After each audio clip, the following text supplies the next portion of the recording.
যে ব্যক্তি তার জিহ্বার দায়িত্ব নেবে, অর্থাৎ নিজের মুখের কথার লাগাম শক্ত করে ধরে রাখতে পারবে, কিয়ামতের দিন তার দায়িত্ব নেবে স্বয়ং রাসূল সাল্লাল্লাহু আলাইহি ওয়াসাল্লাম। ভাবা যায় শুধুমাত্র জিহ্বা নিয়ন্ত্রণের মাধ্যমে আমরা কত বড় একটা নিয়ামত পেতে পারি।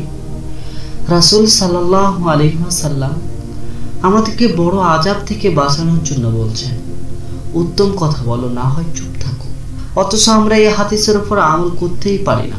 কথা বলার শুরুতে কিছু ভালো কথা বলি, তারপর শুরু হয় মিথ্যা, গীবত, অপবাদ, গালমন্দ ইত্যাদি। আমরা আসলে কথাবার্তার সময় নিজেকে নিয়ন্ত্রণ করতে না পেরে অনেক বড় বড় নিয়ামত থেকে নিজেকে বঞ্চিত করে ফেলি এবং ভয়ানক আযাবের দিকে নিজেকে ঠেলে দেই। যে ব্যক্তি তর্কের জবাব থাকার পরে তা এড়িয়ে চলে, অর্থাৎ পরিস্থিতিকে উত্তপ্ত না করে চুপ থেকে সফর করে যায়, তার জন্য জান্নাতের পার্শ্বদেশে একটি ঘর দেওয়া হবে।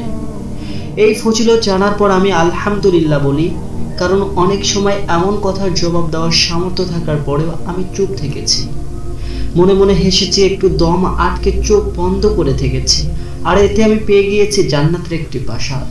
আর সামনে যে ছিল সে কি পেল? সে পেল মিথ্যার বদনাম, মুনাফিকের বৈশিষ্ট্য, ঈমান থেকে দূরে সরে যাওয়া, আল্লাহর লানত, হিদায়াত থেকে বিচ্যুত, যন্ত্রণাদায়ক শাস্তি, গীবতের মাধ্যমে মৃত ভাইয়ের গোশত খাওয়ার মতো গর্হিত কাজ, মায়ের কবরে আযাব, বান্দার হক নষ্ট করার ফলে আখিরাতে জান্নাতে যাওয়ার পথে বড় বাধা। প্রিয় ভাই এবং বোন, এর থেকে ভয়াবহ কি হতে পারে? রাসূল সাল্লাল্লাহু আলাইহি ওয়াসাল্লাম বলেন, কারো কাছ থেকে কোনো কথা শোনা মাত্রই তা বলে বেড়ানো মিথ্যাবাদী হওয়ার জন্য যথেষ্ট। আমরা মিথ্যাবাদীদের কাছ থেকে মিথ্যা শুনি আর না ভেবে অন্যদের বলি, অথচ কোরআনে আল্লাহ সুবহানাহু ওয়া তাআলা মিথ্যাবাদীদের শাস্তির কথা বলেছেন। তাদের অন্তরে রয়েছে বেধি, আর আল্লাহ তাআলা সেই বেধি আরো বাড়িয়ে দিয়েছেন।